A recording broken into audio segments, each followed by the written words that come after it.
como a meditação filosófica sempre se baseia nos conhecimentos que estão acessíveis ao filósofo, é claro que enquanto os conhecimentos continuarem aumentando, você não vai ter uma filosofia definitiva. Por quê? Os problemas que o filósofo mais novo encontrou não são os mesmos que o filósofo mais velho encontrou. Por exemplo, entre a época que eu comecei a estudar filosofia e a época de hoje, você vê quanta coisa aconteceu no mundo do conhecimento. Neurobiologia, né? Informática, né? Uma multidão de conhecimentos. Então, significa que eu tenho problemas que o filósofo 50 anos atrás não tinha. Então, como é que ele poderia dar uma solução antecipada para problemas que ele nem sabia que existiam? Portanto, você esperar que a filosofia produza uma doutrina estável é perda de tempo.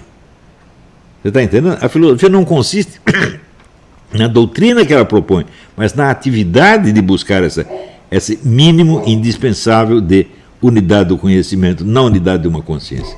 Ou seja, nenhuma filosofia de um sujeito serve inteiramente para o outro sujeito, mas ela o ajuda. Por quê? Os problemas das quais os filósofos partem não são os mesmos. Daí eu chegou na minha mão os livros dessa filósofa inglesa maravilhosa, Catherine Pickstock. O que ela estuda? A relação da filosofia com a liturgia. Eu falo, porra, que outro filósofo pensou nisso? Acho que nenhum. Você pode retornar até a Idade Média, tinha cara que se preocupava muito com a liturgia, com a filosofia, mas qual é exatamente a ligação de uma coisa com a outra? Nem os filósofos católicos mais teológicos possíveis pensaram nisso. Então, ela descobriu um problema que é um problema para ela. A partir da hora que eu li o livro dela, passa a ser um problema meu também. Por quê? Porque eu assumi. Né? Então, a filosofia não se destina a produzir doutrinas, mas a assegurar um mínimo de unidade do conhecimento, na unidade de uma consciência. Esta unidade assim produzida ajuda outras pessoas. Resolve um monte de problemas para os caras e ajuda o sujeito a buscar a unidade da sua própria consciência. Né? Então, significa o seguinte, a filosofia nunca vai acabar. E os caras que disseram, né, filósofos que acreditavam estar produzindo a doutrina definitiva que ia acabar com todas as filosofias, como, por exemplo, Kant e Heidegger, eles simplesmente não sabiam do que estavam falando.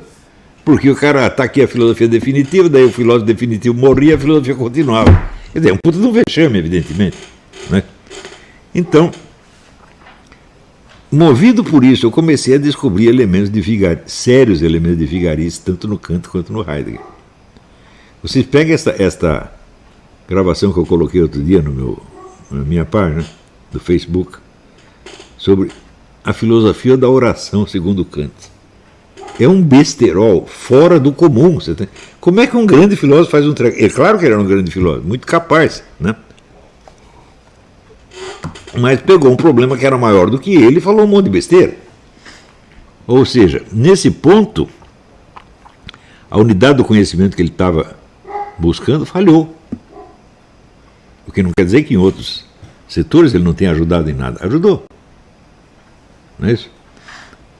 Também aquele preceito de você ler, se possível, a totalidade da obra de um filósofo, se torna um problema quando você vê que a obra do filósofo não foi publicada inteira. Por exemplo, Heidegger deixou, né, ao morrer, um plano de publicação das suas obras completas em 103 volumes. Né? Não chegaram lá até hoje. Então você pega o Leibniz, né? Leibniz é um homem do século XVIII. Até hoje estão retirando manuscritos da gaveta dele. O Edmund Husserl era taquígrafo, quer dizer, ele escrevia as coisas numa velocidade impressionante, não é isso? Então, isso quer dizer que ele escrevia mais ou menos na velocidade que pensava. Então, em uma semana ele fazia um livro, porra. Os caras não terminaram de publicar ainda, não é isso? Quando ele morreu, deixou tudo com o padre Fambreda, e agora o padre Fambreda já morreu, já deixou para outro, e não acabaram de publicar. Então,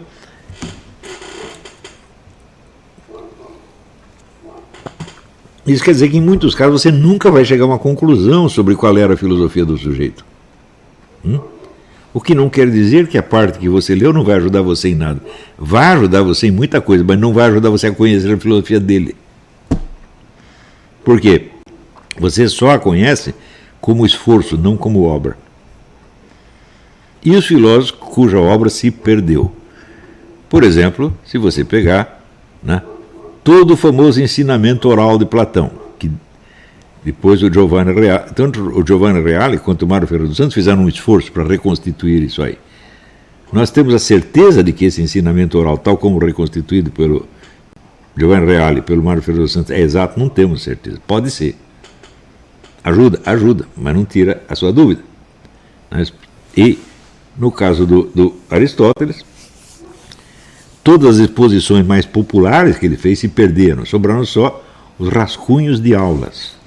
É evidente que rascunho de aula está faltando um monte de coisa. E também está claro que um rascunho de aula nunca vai ser tão claro quanto uma exposição acabada. Então, o único jeito de ler Aristóteles é completar o rascunho. Você não pode ler um rascunho de uma aula como você leria um texto acabado. Então, o rascunho é algo a ser completado. Então, se você não consegue formar uma ideia do que o Aristóteles completaria, né, ao expor oralmente a aula ou escrever a coisa, você não vai entender Aristóteles nunca. E foi daí que eu tirei a teoria dos 4 discursos. Que a teoria dos 4 discursos é uma teoria que está na consciência do Aristóteles, mas que ele não chegou a explicar. Que isso é um componente da filosofia do próprio Aristóteles? Claro que é. Porque sem ela o resto não faz sentido. Então, ela é o ponto de união entre todas as ideias de Aristóteles. Está entendendo? Assim como, mais tarde, estudando Descartes, eu vi qual é o problema que Descartes está lidando. Qual é realmente o problema? E eu descobri que o problema não é o que ele está dizendo que é. O problema é o medo que ele tem do espírito maligno. É o medo que ele tem do diabo. E este é o ponto de partida dele. E muitos filósofos que intérpretes de Descartes acreditam que a ideia do gênio mau que ele fala é apenas um artifício literário para explicar a filosofia. Aí você não vai entender nada do Descartes. O problema do Descartes é basicamente um problema de teodiceia. Quer dizer, o que é teodiceia? A justificação de Deus. Que será mais tarde o título de um livro do Leibniz, né? Só que o Leibniz escreveu uma teodiceia e o Descartes fez uma teodiceia sob outro nome. E o problema central que ele enuncia, que é o problema da certeza do conhecimento, ele não resolve de maneira alguma. Porque ele coloca tudo em dúvida e depois como é que ele sai da dúvida? Ele apela a Deus. Fala, Deus é bom e Deus não me enganaria dessa maneira. Tá certo? Então o que é? Você está buscando um conforto na fé. Ele começou com esse problema e terminou com esse problema.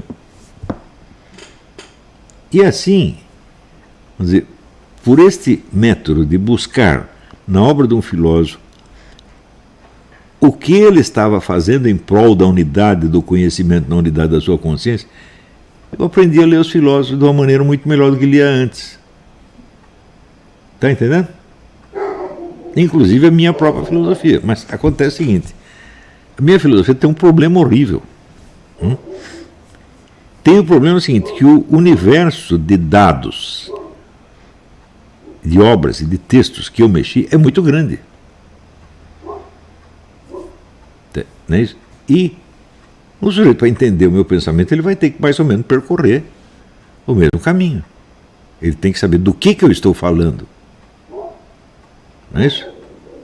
Se você pegar apenas um dos probleminhas que eu lidei, qualquer um deles, você vai ver que a multidão de dados que tem ali é um negócio quase inabarcável. Quer dizer, para o sujeito estudar um pedacinho desse, ele teria que dedicar alguns anos. Não é isso? E eu vou lhe dar um exemplo que é talvez o mais banal, um dos primeiros problemas que eu lidei, que foi o problema da astrologia. Eu cheguei a esse problema porque, já contei para vocês, eu fui contratado pelo meu amigo Dr. Miller para redigir um livro para ele, de um curso que ele estava dando. E eu não entendi o curso, portanto eu não consegui redigir coisa nenhuma. Mas um dos elementos que tinha ali era o simbolismo astrológico. E ele lidava muito com o simbolismo astrológico, porque ele estava tentando expor um método de psicoterapia que ele tinha inventado, que é o seguinte, de você fazer análises simbólicas, né, com apoio na homeopatia, ou seja, você receitar determinadas substâncias homeopáticas que produzem um certo tipo de simbolismo nos sonhos do sujeito. A homeopatia ela tem isso, ela move, ela mexe com a sua imaginação. Não é isso? Se você está tomando ouro, ou ferro, ou prata, né, essa substância ela entra em dosagem infinitesimal, portanto a atuação química dela é mínima. Mas aonde que ela mexe? Ela mexe na sua imaginação. Então, ele disse uma vez o seguinte, nós fazemos análises junguianas com símbolos homeopáticos.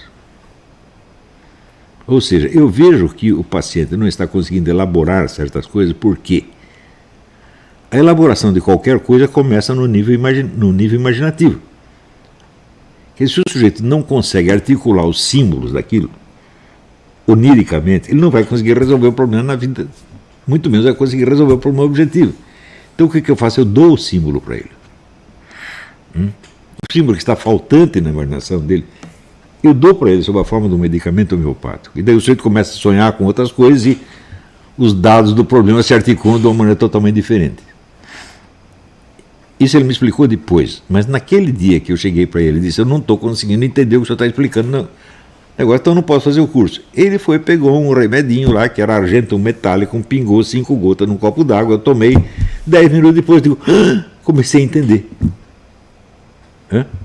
O argento metálico, a prata é o metal da Lua, e é responsável por uma confusão mental enorme. Então, a hora que ele me deu o símbolo articulador, eu comecei a articular os vários polos do que ele estava explicando, meu Deus do céu. Eu falei, pô, isso aqui é um negócio maravilhoso. Existe uma teoria disso? Não existe. Ele também não conseguia explicar a teoria, ele conseguia fazer isso aí. Quer dizer, aqueles dramas humanos terríveis, os caras não conseguem articular porque eles não têm o símbolo necessário para isso. Você pode, é claro, dar o símbolo através da fala, da expressão oral, você pode ajudar. Mas, se você der o símbolo para ele engolir, vai muito mais rápido. Então eu falei, pô, tem que estudar esse negócio melhor. E comecei a estudar um negócio de alquimia, de astrologia, todo esse simbolismo, sobretudo o simbolismo das artes medievais, das catedrais, etc. Fiquei absolutamente fascinado por isso.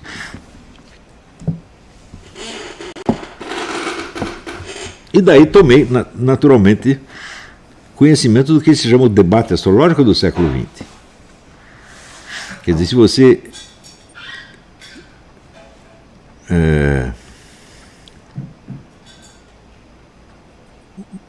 tem um historiador famoso, Emmanuel Baer, pergunta, você acredita que a astrologia fosse os astros exercem uma influência sobre os acontecimentos terrestres? Seria impossível que não exercesse.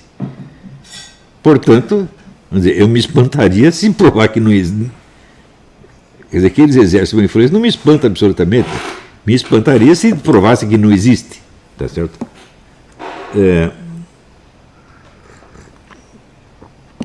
E daí eu vi que esse debate astrológico é um negócio de uma complexidade imensa, imensa, imensa, imensa. Em primeiro lugar, porque as pessoas acreditam que elas sabem o que é astrologia, mas quando você tenta saber realmente, você vê que cada astrólogo diz que é um treco totalmente diferente. Então eu falo, bom, é evidente que os caras que tentam discutir se a astrologia funciona ou não, eles não sabem, nenhum deles sabe do que está falando. Porque se você não tem nesse corpo de conhecimento chamado astrologia o mínimo de unidade, como é que você vai testar a veracidade ou falsidade de um discurso multívoco, um discurso que tem muitos sentidos completamente diferentes e irredutíveis? Então, o simples fato de lançar esta pergunta, a astrologia funciona, mostra que você é uma besta quadrada. Você não sabe do que está falando. Não importa se você diz que funciona ou não funciona, você não sabe. Então eu falo, pô, mas isso aqui tá aí um problema bonito, né?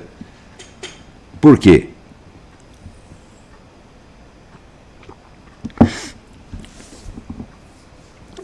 Você tem ali uma multidão de discursos absolutamente irredutíveis a uma unidade. Isso quer dizer que você jamais vai poder saber algo a respeito? Né?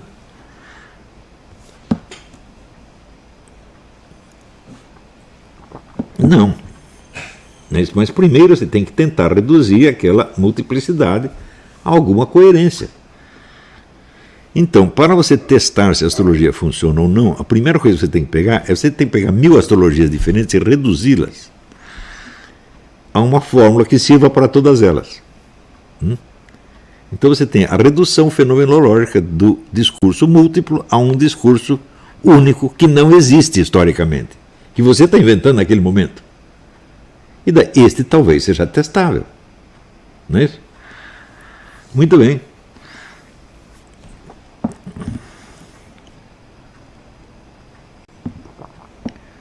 Por exemplo, você via discursos astrológicos que viam os astros como se fossem deuses, entidades míticas, etc, etc. E tinha outro que acreditava estar fazendo uma ciência física. Por falar, não é, esses caras não estão fazendo a mesma coisa. Como é que eu vou poder testar essa coisa? Não tem jeito. Então, aquela minha impressão que eu tinha tido no tempo do Arnold Hauser de que a camada intelectual e científica pode ter um bando de picareta, vigarista. Aí veio acompanhar o debate astrológico, foi a prova definitiva. Falou, olha, o que tem de picareta falando besteira é um negócio que não acaba mais. Não é isso? E não dá para confiar em ninguém, a não ser que eu faça um esforço sério para resolver problemas que esses caras nem sequer conseguiram formular e estão dando palpite. Então, nesse esforço, a minha primeira verificação é a seguinte: olha, um problema é saber se os astros têm alguma relação com os acontecimentos terrestres. Outro problema totalmente diferente e independente desse é saber se o que os astrólogos dizem a respeito tem fundamento ou não. Então, se você pega um sujeito que diz, eu vou testar se a astrologia funciona, e diz que funciona ou que não funciona, mas que ele não averigou a questão da influência dos astros, primeiro, ele não sabe o que está falando. Dito de outro modo, eu digo, se não existe algum meio não astrológico de verificar esta possível influência dos astros, então nada posso dizer sobre a astrologia. Como é que eu posso me pronunciar sobre um determinado modo de conhecimento se eu nada sei do objeto desse conhecimento? Então, eu falo, todas as opiniões sobre a astrologia, absolutamente todas, são tudo besteira. E, ao mesmo tempo, o simbolismo astrológico é universal, existe em toda parte, ele tem uma função enorme nas artes, na liturgia, na organização social, tá certo? No urbanismo, na arquitetura, etc. Esse negócio está universalmente presente e ninguém está entendendo porra nenhuma. Então, foi aí que eu inventei o negócio que eu chamei de astrocaracterologia. Falei, bom, então nós vamos ter que ter, quer dizer, uma formulação de um discurso astrológico ideal sobre algum ponto específico, mas, e esse discurso astrológico poderá ser averiguado se é verdadeiro ou falso se eu conseguir um método não astrológico de estudar o mesmo problema. Está entendendo? Foi isso que eu chamei de curso de astrocaracterologia, que tem uma aluna minha que tem todo esse material desse curso. Eu nunca consegui publicar isso aí, porque é muita coisa demais. Agora, você imagina esses camaradas que ficam, não, cara, que vale é astrólogo. Mas eles têm capacidade de abarcar este problema, 1/10 desse problema. Não tem. Então, olha, as besteiras que os caras falam a meu respeito acabaram me convencendo de que eu sou realmente um gênio, porra. Porque o meu mundo de ideias é tão infinitamente superior ao que esses professores e jornalistas podem conceber. Pô, comparado comigo, esses caras são todos umas minhocas, porra. Eu sou um estudioso sério, eles não, são só picaretinha, porra. Gente absolutamente, pois é tudo Felipe Feto, porra. E quando você vê hoje, né, o juiz da Suprema Corte discutindo de igual para igual para o Felipe Feto, eu digo, olha, porra, olha onde nós chegamos, tá entendendo? E eu vou ligar porque esses caras dizem. Você está pensando o quê? É? Eu não me considero nenhum gênio assombroso. Né? Por exemplo, eu acho que o Mário Ferreira dos Santos é muito mais genial do que eu. Tá certo? Mas é o seguinte, eu sou um estudioso sério, esses caras não são.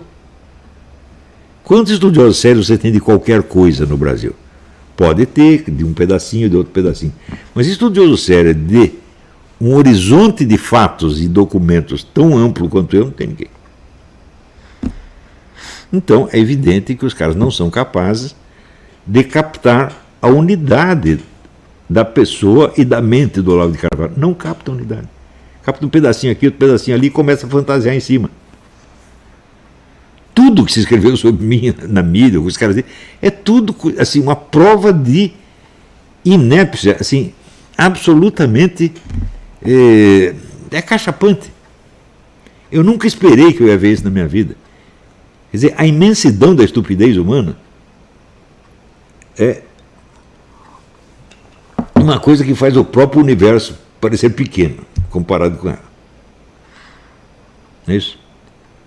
E coincidiu a imensidão do que os caras dizem do Olavo, né?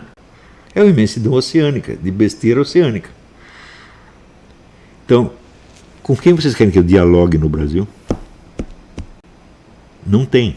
Simplesmente não tem. Por exemplo, se eu pegar, vamos supor, um problema que eu tratei, só o problema dos 4 discursos, eu posso debater isso com quem?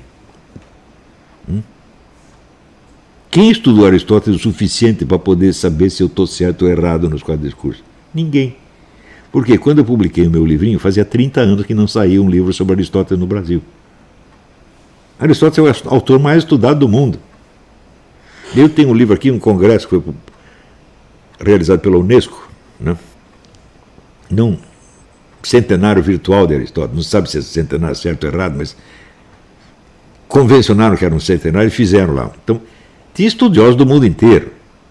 A maior parte não era sequer filósofo de profissão, eram biólogos, matemáticos, etc, etc. A coletânea é uma maravilha, tá certo? Eu digo, olha, isso aqui é uma lista dos problemas que Aristóteles tocou, porra. É? E o negócio dos 4 discursos é um dentre outros, mas esse também é um problema que eu toquei.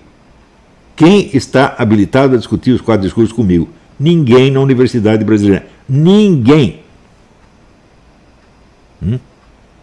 Porque quando os camaradas chegam a estudar Aristóteles, eles o estudam de maneira escolar. Apenas para chegar a nivelar o seu discurso aristotélico com o de outros estudiosos. É só isso que eles estão fazendo. Estão estudando para passar de ano, gente. Não é para resolver nenhum problema aristotélico. Ninguém colocou um problema aristotélico. É? No máximo estão estudando textos. A definição do professor Gianotti. A filosofia é uma atividade que lida com textos. Digo, só se for a sua porcaria da sua filosofia. A minha filosofia lida com problemas reais a respeito dos quais alguém escreveu textos. Não é isso? Então, por exemplo, a própria teoria dos 4 discursos, ela lida só com textos? Não, lida com coisa muito mais grave do que textos. Não é isso? Então, sim, eu não tenho com quem debater no Brasil. Você acha que eu fico muito orgulhoso com isso, dizendo, eu sou gostosão, estou superior a todo mundo? Não. Isso me enche de uma tristeza absolutamente incomunicável. Porque eu olho em volta e eu só vejo miséria intelectual e humana indescritível. Né?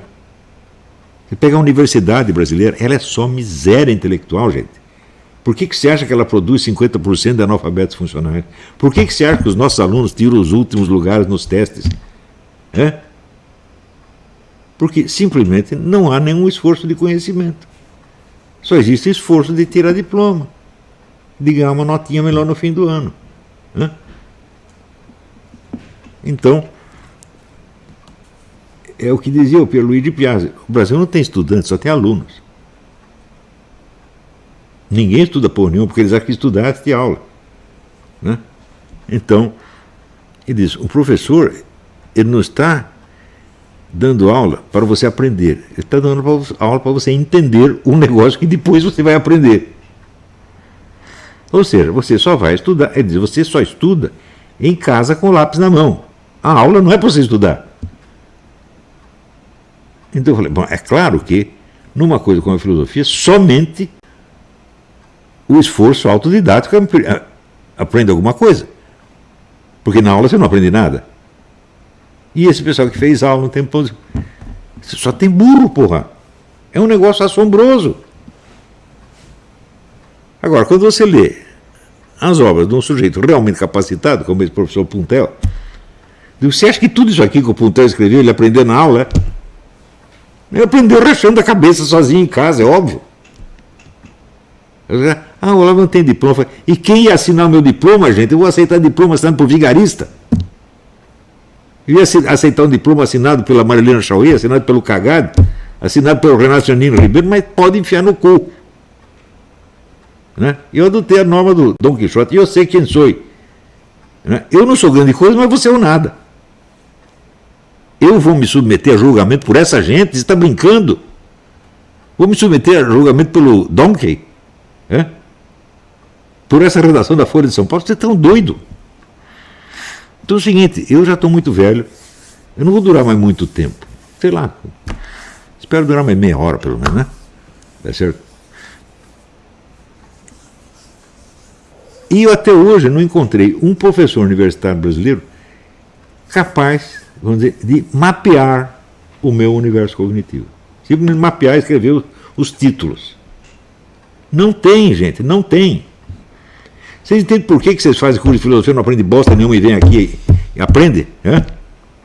É por causa disso. Eu sou um professor, esses caras não são.